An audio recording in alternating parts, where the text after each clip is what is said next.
നമുക്ക് ഇന്ന് സ്നിപ്പറ്റ്സ് എന്താണെന്ന് നോക്കാം. അതായത് ബേസിക്കലി നമ്മളൊരു കാര്യം ഗൂഗിളിൽ സെർച്ച് ചെയ്യുകയാണ്. സെർച്ച് ചെയ്യുമ്പോൾ ആ സെർച്ച് എഞ്ചിൻ്റെ പേജിൽ വരുന്ന റിസൾട്ടിനെയാണ് ബേസിക്കലി നമ്മൾ സ്നിപ്പറ്റ്സ് എന്ന് പറയാം. നമുക്ക് 3 തരത്തിലുള്ള സ്നിപ്പറ്റ്സ് ആണുള്ളത്. ഒന്ന് ബേസിക് സ്നിപ്പറ്റ്, പിന്നീടൊന്ന് അഡ്വാൻസ്ഡ് സ്നിപ്പറ്റ്, പിന്നീടൊന്ന് ഫീച്ചേർഡ് സ്നിപ്പറ്റ്. നമുക്ക് ഈ 3 സ്നിപ്പറ്റ്സും എന്താണെന്ന് നോക്കാം. ഫസ്റ്റ് ഓഫ് ഓൾ നമുക്ക് ആദ്യത്തെ വരുന്നത് ബേസിക് സ്നിപ്പറ്റ് ആണ്. ബേസിക് സ്നിപ്പറ്റ് എന്ന് പറയുമ്പോൾ നമുക്ക് ആദ്യമേ ഒരു URL ഉണ്ടായിരിക്കും, പിന്നെ അതിനൊരു ടൈറ്റിൽ ഉണ്ടായിരിക്കും, പിന്നെ അതിനൊരു ഡിസ്ക്രിപ്ഷൻ ഉണ്ടായിരിക്കും.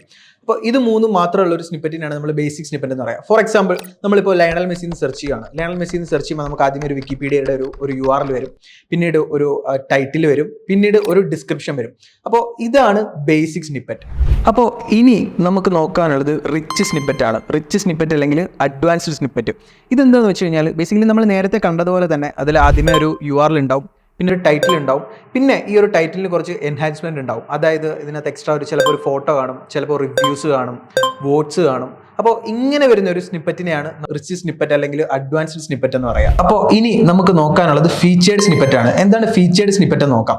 അതായത് ഇതിന് ആദ്യമേ ഡിസ്ക്രിപ്ഷൻ ആയിരിക്കും ഉണ്ടാവുക, ഡിസ്ക്രിപ്ഷന് ശേഷം ഇതിന് URL ആയിരിക്കും ഉണ്ടാവുക, അതിന് ശേഷമായിരിക്കും ടൈറ്റിൽ വരിക. അപ്പോൾ ഇങ്ങനെയുള്ള സ്നിപ്പറ്റ്സിനെയാണ് നമ്മൾ ഫീച്ചേർഡ് സ്നിപ്പറ്റ് എന്ന് പറയാം.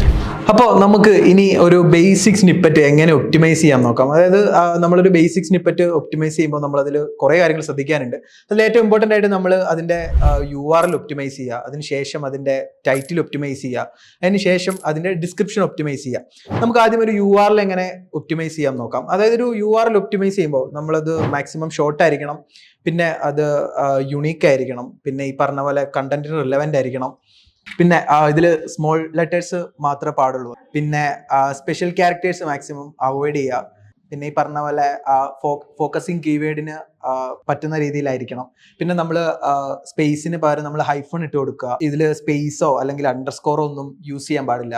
അപ്പം ഇത്തരം കാര്യങ്ങളൊക്കെ നമ്മളൊരു URL ഒപ്റ്റിമൈസ് ചെയ്യുമ്പോൾ നമ്മൾ ശ്രദ്ധിക്കേണ്ടതാണ്. ഇനി നമ്മളിപ്പോൾ URL ആണ് ഒപ്റ്റിമൈസ് ചെയ്തത്, ഇനി നമുക്ക് ടൈറ്റിലാണ് ഒപ്റ്റിമൈസ് ചെയ്യാനുള്ളത്. അപ്പം ടൈറ്റിൽ ഒപ്റ്റിമൈസ് ചെയ്യുമ്പോൾ നമ്മൾ ഈ ഒരു ടൈറ്റിൽ ഒരു 50-60 കീവേഡിന് ഉള്ളിൽ നിൽക്കണം. പിന്നെ ഈ ടൈറ്റിൽ ഒപ്റ്റിമൈസ് ചെയ്യുമ്പോൾ ഈ പറഞ്ഞ പോലെ it should be simple and unique, സിമ്പിളും യൂണീക്കും ആയിരിക്കണം. പിന്നെ പ്രത്യേകിച്ച് ഗ്രാമർ മിസ്റ്റേക്കോ അല്ലെങ്കിൽ സ്പെല്ലിംഗ് മിസ്റ്റേക്കോ ഉണ്ടാവാൻ പാടില്ല. പിന്നെ ഇത് ആ ഒരു കീവേഡിന് കണ്ടന്റിന് റിലവൻ്റ് ആയിരിക്കണം നമ്മൾ ആ ഒരു ടൈറ്റിൽ കൊടുക്കുന്ന സമയത്ത്. പിന്നെ ഇതിൽ ഫുൾ ക്യാപിറ്റൽ ലെറ്റേഴ്സോ ഫുൾ സ്മോൾ ലെറ്റേഴ്സോ യൂസ് ചെയ്യാൻ പാടില്ല. പിന്നെ ഒരു മിനിമം ഒരു 3 വേർഡെങ്കിലും നമ്മൾ ആ ഒരു ടൈറ്റിൽ ഉണ്ടായിരിക്കണം. അപ്പോൾ ഇത്രയൊക്കെ കാര്യങ്ങളാണ് നമ്മളൊരു ബേസിക്കലി ടൈറ്റിൽ ഒപ്റ്റിമൈസ് ചെയ്യുമ്പോൾ നമ്മൾ ശ്രദ്ധിക്കാനുള്ളത്. അപ്പോൾ നമ്മളിപ്പോൾ URL ഒപ്റ്റിമൈസ് ചെയ്തു, അതുപോലെ തന്നെ നമ്മൾ ടൈറ്റിൽ ഒപ്റ്റിമൈസ് ചെയ്തു. ഇനി നമുക്ക് ഒപ്റ്റിമൈസ് ചെയ്യാനുള്ളത് ഡിസ്ക്രിപ്ഷൻ ആണ്. അപ്പോൾ ഇത് ഒപ്റ്റിമൈസ് ചെയ്യുമ്പോൾ നമ്മൾ നേരത്തെ പറഞ്ഞ പോലത്തെ തന്നെ കാര്യങ്ങൾ ശ്രദ്ധിക്കുക. ഇത് ഒപ്റ്റിമൈസ് ചെയ്യുമ്പോൾ നമുക്ക് ഒരു 150 to 160 ക്യാരക്ടേഴ്സിനുള്ളിൽ വരിക, പിന്നെ ഈ പറഞ്ഞ പോലെ തന്നെ യുണീക്ക് ആയിരിക്കണം, എൻഗേജിങ് ആയിരിക്കണം, പിന്നെ ഈ പറഞ്ഞ പോലെ തന്നെ നമുക്ക് കണ്ടന്റിന് റിലവൻ്റ് ആയിരിക്കണം. അപ്പോൾ ഇത്തരം കാര്യങ്ങളൊക്കെയാണ് ബേസിക്കലി ഒരു ഡിസ്ക്രിപ്ഷൻ ഒപ്റ്റിമൈസ് ചെയ്യുമ്പോഴും ശ്രദ്ധിക്കാനുള്ളത്. അപ്പോൾ ഇത്രയും കാര്യങ്ങളൊക്കെയാണ് നമ്മളൊരു സ്നിപ്പറ്റ് ഒപ്റ്റിമൈസ് ചെയ്യുമ്പോൾ ശ്രദ്ധിക്കാനുള്ളത്. അപ്പോൾ നമുക്ക് നെക്സ്റ്റ് ഒരു ടോപ്പിക്കുമായിട്ട് നെക്സ്റ്റ് ഒരു വീഡിയോയിൽ കാണാം.